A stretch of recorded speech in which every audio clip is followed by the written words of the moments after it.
Hi నమస్తే, welcome to VSK news TV.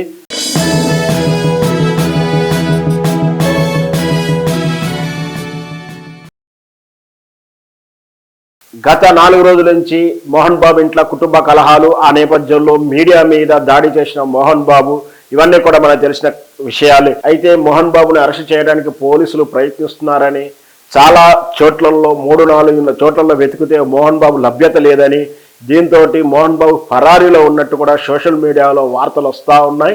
మొత్తం మీద ఈ 75 ఏళ్ల వయసులో మోహన్ బాబుకి చాలా కష్టాలు వచ్చినట్టుగా మనం చెప్పొచ్చు.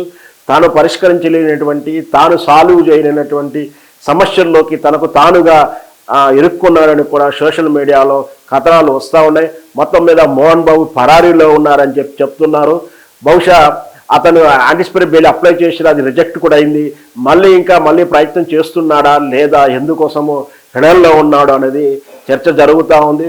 చూద్దాం, ఇవాళ రేపు మోహన్ బాబు గారు యాంటిసిపేటరీ బెయిల్తో ముందుకు వస్తారా లేదా అరెస్ట్ తప్పదా అనేది మనం వేచి చూద్దాం. ఎందుకంటే మీడియా పర్సన్ మీద కొట్టినటువంటి దెబ్బ వల్ల అతను ప్రాణాపాయ స్థితిలోకి వెళ్ళి తీవ్రమైన గాయాలతో ఉన్నారు.